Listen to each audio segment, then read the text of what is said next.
Okay, next topic metro class chapter number 4 physics का हम कर रहे थे, मोशन एंड फोर्स।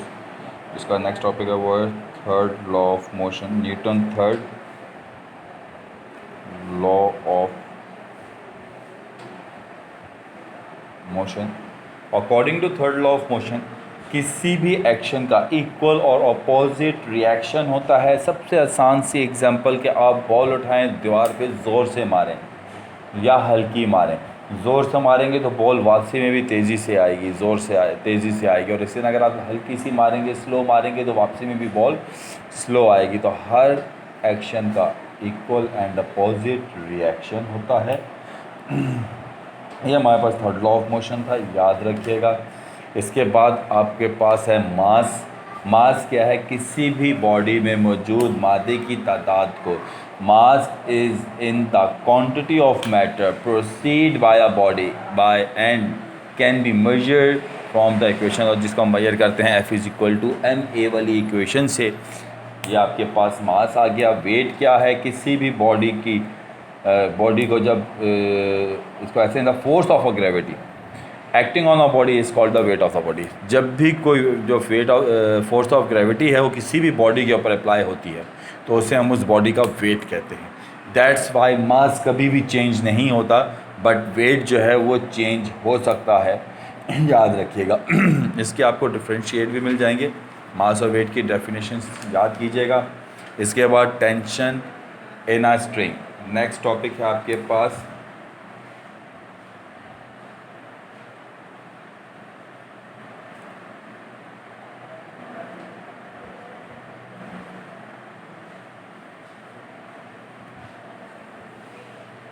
देखिए, आप किसी भी भारी चीज़ को अगर आप रस्सी से उठाते हैं या आप किसी पत्थर को रस्सी के साथ बांध के घुमाएं तो आपको उस रस्सी के ऊपर एक खिंचाव फील हो रहा होता है, उस पर एक फोर्स फील हो रही होती है। यानी कि टेंशन क्या है? It is a force exerted by a string on a body to which it is attach.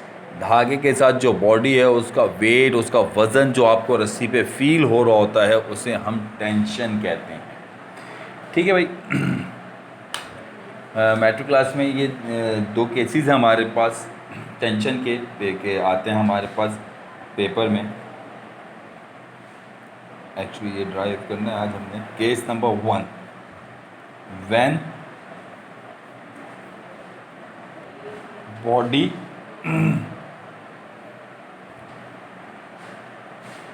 Hanks vertically, ऐसा बॉडीज हैं, व्हेन बॉडीज मूव वर्टिकली।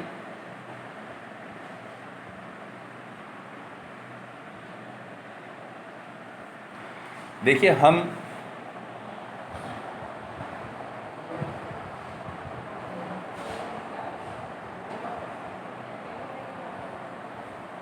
ऐसे एक पुलिस सिस्टम बनाते हैं और उसके साथ दो बॉडीज़ को हैंग कर देते हैं।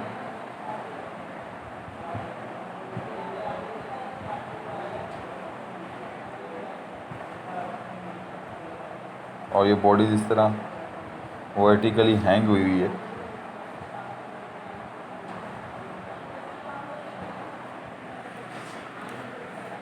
कंसीडर करते हैं, कंसिडरेशन आप इसमें लिखेंगे।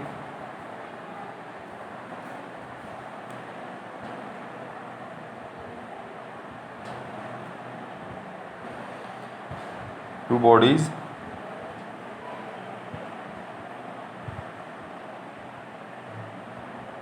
A and B connected by a string which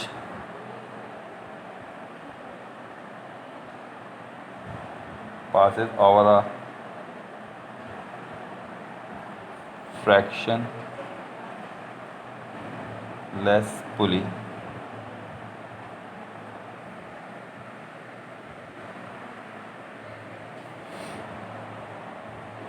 देखिए, हम कंसीडर करते हैं कि दो बॉडीज हमारे पास A और B जो कि वर्टिकली हैंग हुई हुई हैं, एक फ्रैक्शनलेस पुली के साथ। सपोज करते हैं कि बॉडी ए जो है बड़ी है या हैवी है,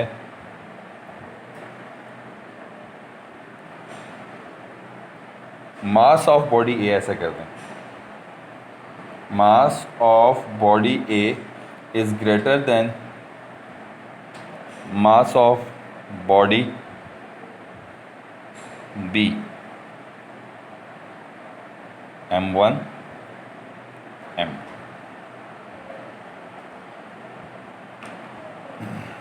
तो बॉडी ए जो है वो मूव करेगी नीचे की तरफ और बॉडी बी मूव करेगी ऊपर की तरफ।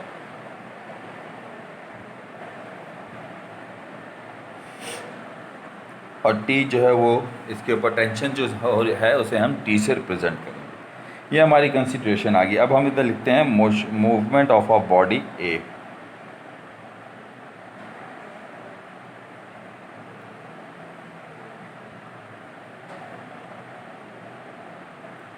दो बॉडीज़ हैं, दोनों बॉडीज़ को ही ऊपर हम अलग अलग कह सकते हैं। सबसे पहले बॉडी ए पे देखिए, एक इसका वेट है जो नीचे की तरफ मूव कर रहा है W, और दूसरी टेंशन है, धागे के ऊपर जो फोर्स अप्लाई हो रही है रस्सी पे जो उसको ऊपर की तरफ खींच रहा है। और इस बॉडी बी का वेट है जो ये ए का बॉडी वेट है जो ये नीचे की तरफ आ रहा है। तो इस बॉडी ए पे हमारे पास ये दो फोर्सेस अप्लाई हो रही हैं। तो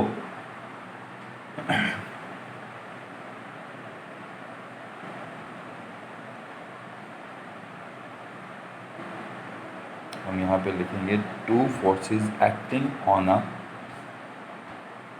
बॉडी ए।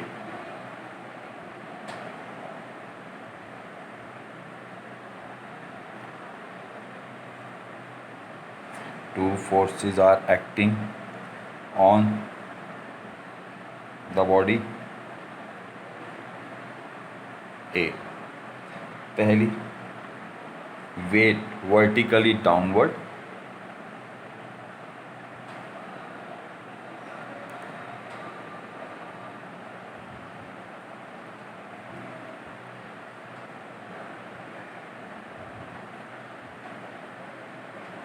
नीचे की तरफ मूव कर रहा है। बॉडी ए के वेट को हम W1 से रिप्रेजेंट करते हैं, तो इसका मास m1 हो जाएगा और वेट का फार्मूला है mg m1g। हमने लिख दिया g फोर्स ऑफ ग्रेविटी जो कांस्टेंट होता है। और दूसरी जो फोर्स अप्लाई हो रही है वो है टेंशन इन द स्ट्रिंग।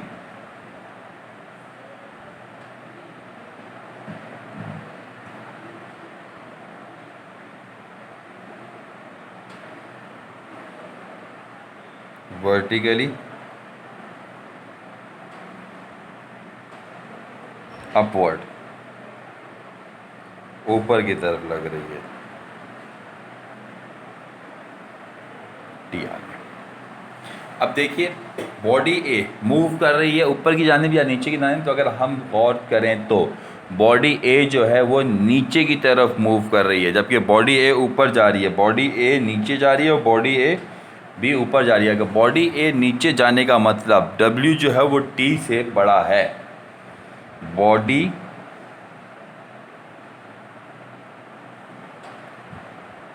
ए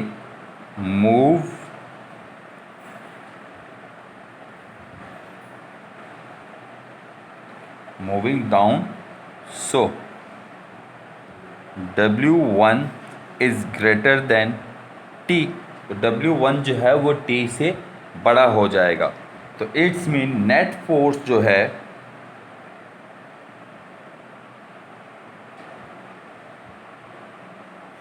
जो एक्ट कर रही है बॉडी ए पे,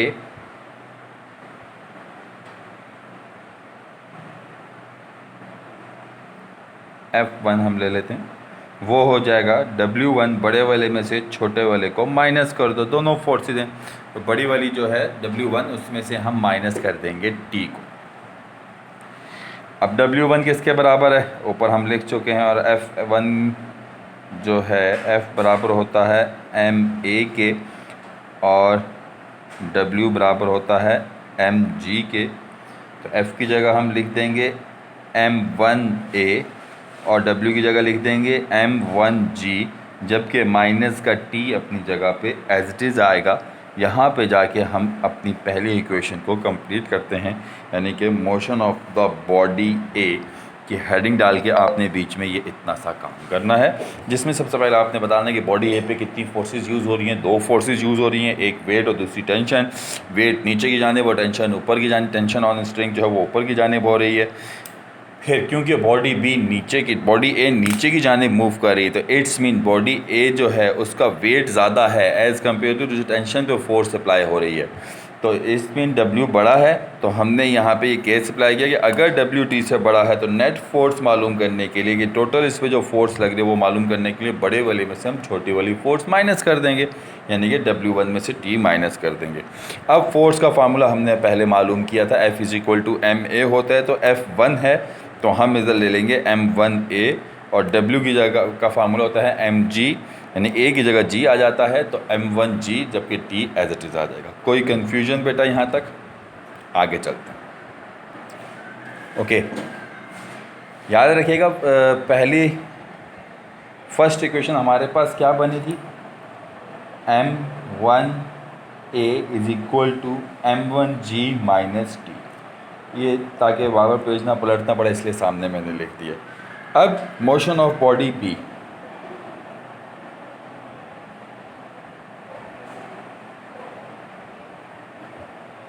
तो अभी जो मैंने डायग्राम बनाई है उसको अगर आप अपने सामने ले आए बनाने, तो बॉडी B देखिए ऊपर की तरफ मूव कर रहा है, तो इस बॉडी B पे भी हमारी दो ही फोर्सेस एक्ट हो रही हैं, वही दो जो बॉडी A पे हो रही थी। तो two forces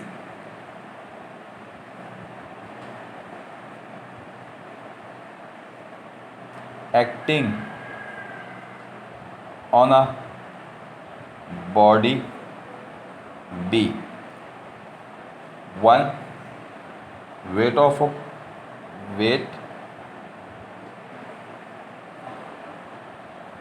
acting vertically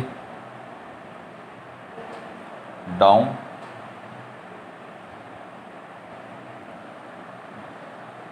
W2 ले लेते हैं जो हो जाएगा m2g के बराबर, और दूसरी force tension in the string जो वर्टिकली अपवर्ड इन ऊपर की जानिब लगा रही है फोर्स, जो है आपके पास T।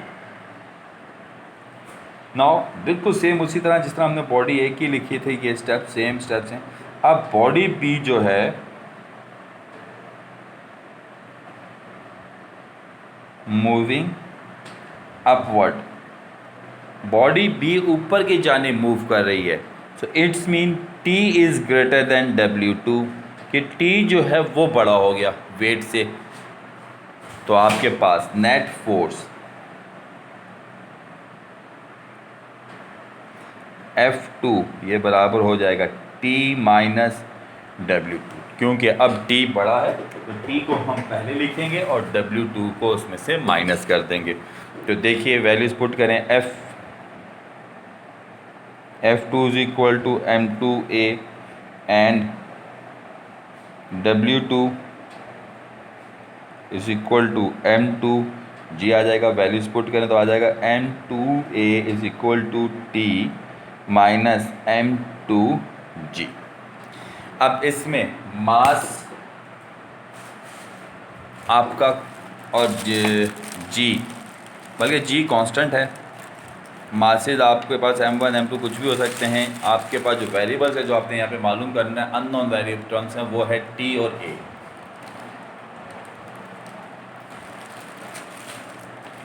इक्वेशन 1 और 2 दोनों देख लें तो थोड़ी मिलती जुलती हैं।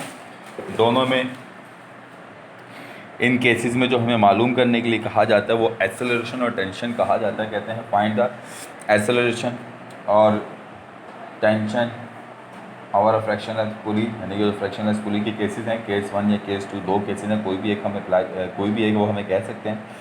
ओके, खैर सेकंड इक्वेशन बनने के बाद अब अगर आपको वो कहते हैं एसेलरेशन, कभी कभार जो है वो सिर्फ एसेलरेशन मांग लेते हैं, कभी कभार सिर्फ टेंशन मांग लेते हैं, और कभी कभार वो दोनों एसेलरेशन और टेंशन दोनों चीज़ें मालूम करते हैं। तो आसान सी बात याद रखिएगा, टेंशन मालूम करने के लिए एसेलरेशन मालूम करने के लिए ए से एसेलरेशन और ए फॉर एडिशन, हम इन दोनों इक्वेशंस को ऐड कर देते हैं। तो फॉर एसेलरेशन हम लिख देंगे ऐड इक्वेशन 1 एंड 2। ये जो दो इक्वेशंस बनाई हैं, इन दोनों इक्वेशंस को हम ऐड कर लेंगे। कैसे? देखिए, पहले फर्स्ट इक्वेशन लिखिए, m1a is equal to m1g minus T. Like term के नीचे लाइक टर्म लिखें, तो ये m2a इज इक्वल टू, ये आ गया t माइनस m2g। m1 है, इधर m2 है, ये दोनों आपस में ऐड नहीं हो सकते, तो दोनों एज इट इज़ आ जाएंगी क्योंकि अनलाइक टर्म्स हैं। m1g एज इट इज़ आया, माइनस का t और प्लस का t हो जाएगा कैंसिल,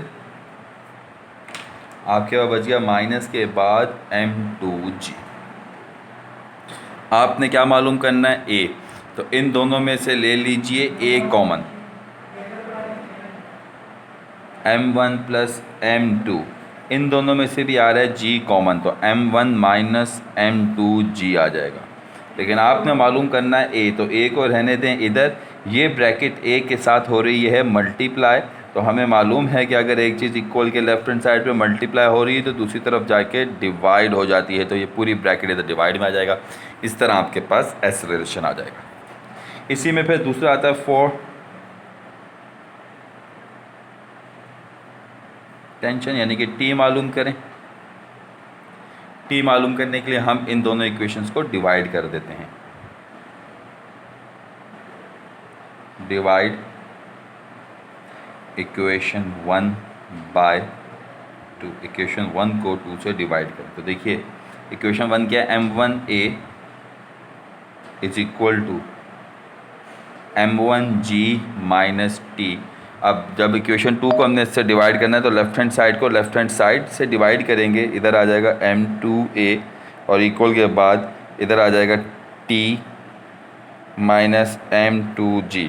जब दो इक्वेशंस को डिवाइड किया जाता है तो उसका तरीकाकार क्या होता है कि हम लेफ्ट हैंड साइड से लेफ्ट हैंड साइड को डिवाइड करते हैं और राइट हैंड साइड से राइट हैंड साइड को डिवाइड करते हैं। तो अब यहाँ पे देखिए, ये इस a से ये a कैंसिल हो गया, ये जो अपॉन वाली टर्म है ये इस साइड आके मल्टीप्लाई हो जाएगा m1 से, तो आ जाएगा m1 into T minus m2g, और इस इक्वल ये m2 इस साइड आके इस नॉमिनेटर यानी m1g माइनस टी से मल्टीप्लाई हो जाएगा। तो मल्टीप्लाई करें, आ जाएगा m1t minus m1 m2g is equal to m1 m2g minus T m2 या m2t आ जाएगा। यहाँ तक कोई मसला? आगे देखिए, अब ये t वाली दोनों टर्म्स एक तरफ ले आते हैं और ये बगैर t वाली दोनों टर्म्स दूसरी तरफ, तो ये इधर है माइनस का t m2, इस साइड आके हो जाएगा प्लस का t m2, यानी कि इक्वेशन बन जाएगी आपके पास m1 t प्लस माइनस का हो जाएगा ना इस साइड आके, आप इधर क्या है, एक मिनट सॉरी, माइनस का इस साइड आके हो जाएगा प्लस का m2t, जबकि इक्वल के बाद m1 m2g एक ऑलरेडी मौजूद था और दूसरा इस साइड वाला जाके उधर प्लस हो जाएगा, तो m1 m2g एक और हो जाएगा। ये एज इट इज़ रहा, और ये वाला माइनस का m1 m2 इस साइड आके प्लस का m1 m2 हो जाएगा, ये मैंने लिख दिया। नाउ अगला स्टेप देखिए, हमें t मालूम करना है, दोनों में से t कॉमन आ रहा है, कॉमन ले लीजिए, ब्रैकेट में बच जाएगा m1 प्लस m2, जबकि ये दोनों लाइक टर्म्स हैं, दोनों आप इसमें ऐड हो रही हैं, ऐड कर लें तो आ जाएगा 2m1 m2g। t मालूम करना है, t के साथ ब्रैकेट डिवाइड हो रही है, बिल्कुल एसेलरेशन की तरह ये भी दूसरी तरफ जाके मल्टीप्लाई हो रही थी इस साइड, दूसरी तरफ जाके डिवाइड हो जाएगी और ये आपके पास t आ गया। कोई कन्फ्यूजन बेटा तो आप पूछ सकते हैं। इसके बाद इसी तरह सेकंड केस है आपके पास फोर्स का।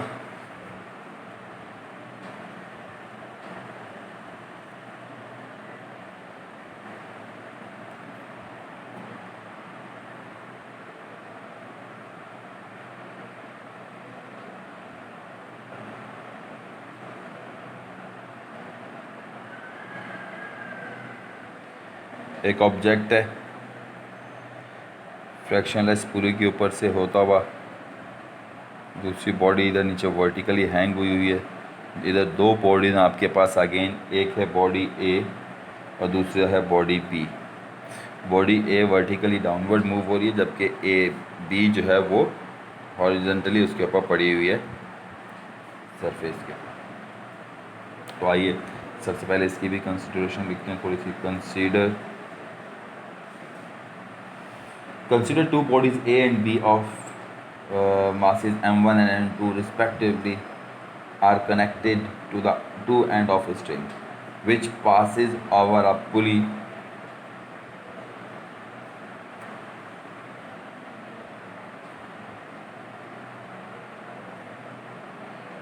दो बॉडीज हैं आपके पास ए एंड बी।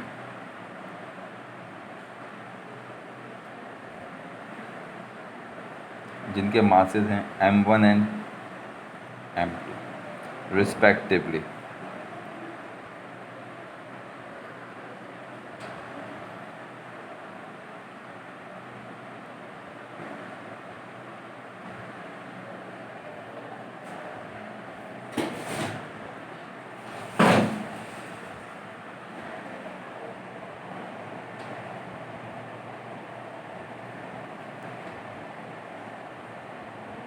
जो कि कनेक्टेड हैं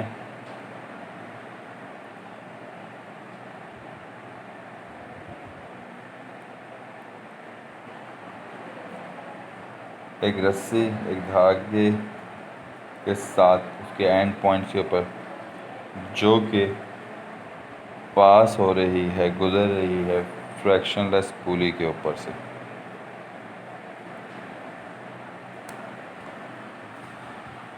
बॉडी ए मूव कर रही है डाउनवर्ड और बॉडी बी मूव कर रही है स्मूथली हॉरिजॉन्टल। तो आइए हेडिंग डालते हैं, motion of a body.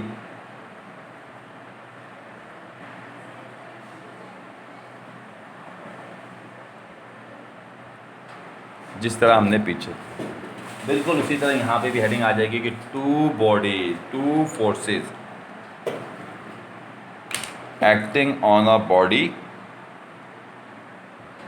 A. Body A पे वही सेम दो फोर्सेस एक्ट कर रही हैं, तो लिखेंगे to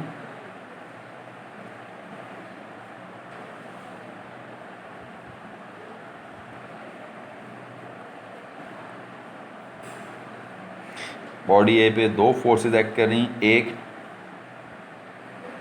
wait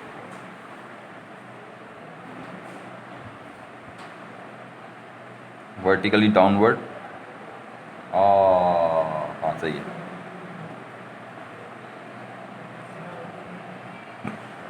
W1 is equal to M1G, और दूसरी वही tension in a string vertically down upward, sorry।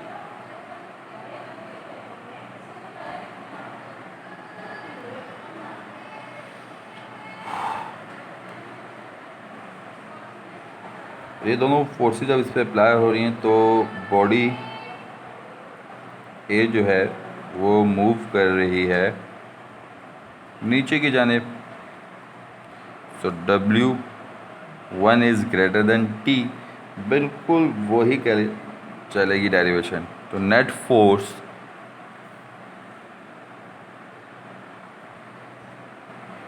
मालूम करने के लिए आप W1 में से माइनस कर देंगे T को, और फिर वही शो करेंगे कि F बराबर होता है MA के और W1 बराबर है M1G के, जो हम ऊपर शो कर चुके हैं। तो इक्वेशन बन जाएगी m1a is equal to m1g minus T. ये पहली इक्वेशन बन गई। बिल्कुल इसी तरह आगे हम मूव करते हैं। अब हम करते हैं डिस्कस बॉडी बी की मूवमेंट। अब अगर ओके, इसके बाद अगला step motion of body B, movement of a body B.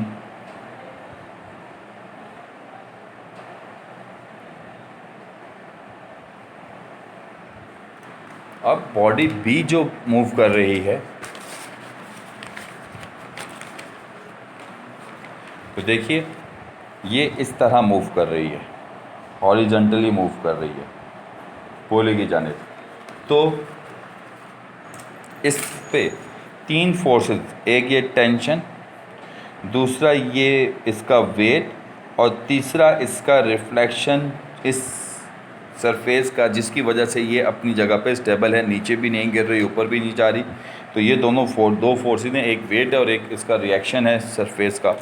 दो फोर्सेस इस पे, यानी कि टोटल तीन फोर्सेस अप्लाई हो रही हैं। तो यहाँ पे हम लिखेंगे कि 3 forces acting on a body B.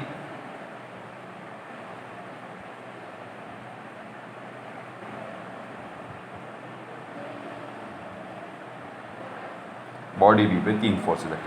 पहली वेट,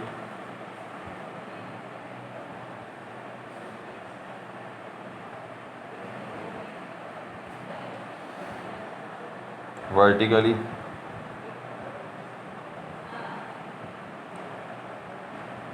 डाउनवर्ड अप्लाई हो रही है, लेकिन क्योंकि वो रेस्टिव फॉर्म में, तो सिंपल इसमें हम इसको कैलकुलेटर लिखना चाहें तो लिख लें, W2 is equal to M2G। दूसरी tension,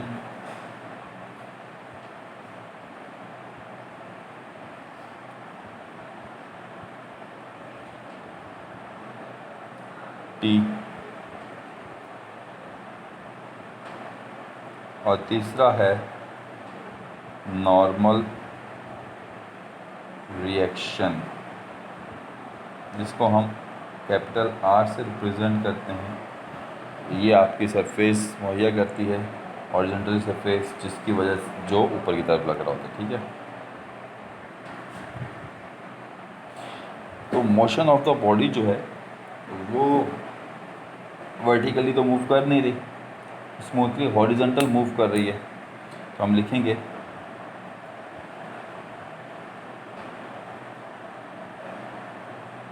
no motion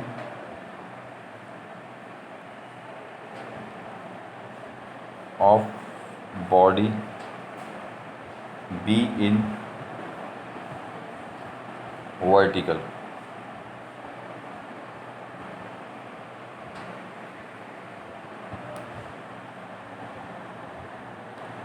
Then therefore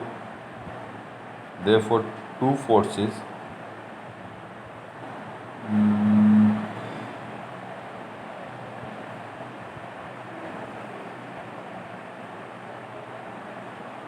W1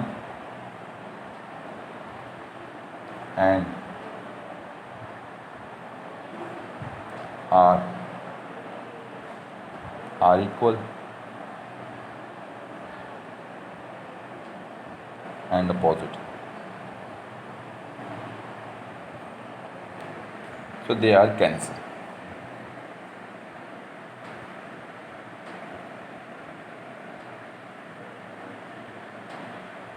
तो ये कैंसिल हो जाती है। सो नेट फोर्स जो है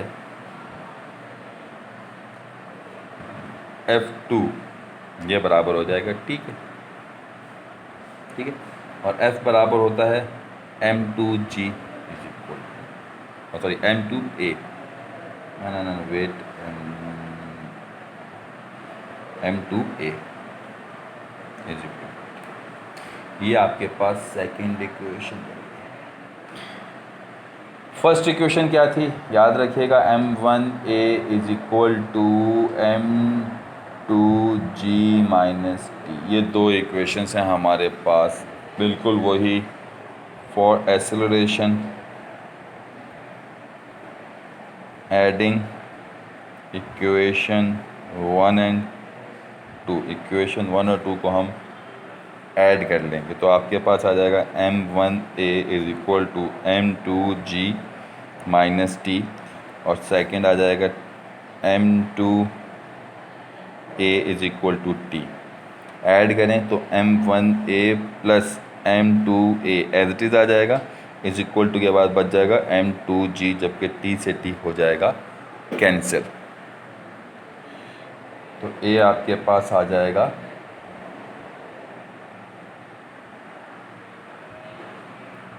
सॉरी इधर m1 है बेटा, यहाँ से a कॉमन ले लें तो आ जाएगा m1 plus m2 is equal to m1g। हमें a मालूम करना है तो m1g upon m1 plus m2। बिल्कुल इसी तरह t मालूम करने के लिए हमने जैसे कि फर्स्ट केस में डिवाइड किया था, यहाँ पे भी हम डिवाइड करेंगे। Divide equation 1 bye 2। इक्वेशन 1 क्या है आपके पास, m1a is equal to m1g minus T divided by m2a upon T. a से a कैंसिल, t इधर आके मल्टीप्लाई हो जाएगा, m2 जाके इधर मल्टीप्लाई हो जाएगा, तो ये हो जाएगा m1t is equal to m2g minus m2t। t वाली टर्म इधर ले आए तो m1t plus m2t is equal to के बाद m1 m2g as it is रहेगा। दोनों में से t कॉमन ले लें, ब्रैकेट में आ जाएगा m1 plus m2 is equal to m1 m2g। t को दूसरी तरफ जाके डिवाइड कर दें तो m1 m2g divided by m1 plus m2 आ जाएगा, ये t की वैल्यू आ गई। इस तरह हमारे दोनों केसेस टेंशन के कंप्लीट हो चुके हैं। अगली क्लास में इंशाल्लाह हम रेस्ट ऑफ टॉपिक्स जो हैं चैप्टर 4 के डिस्कस करेंगे। आज के लिए बस इतना ही। थैंक यू, अल्लाह हाफिज़।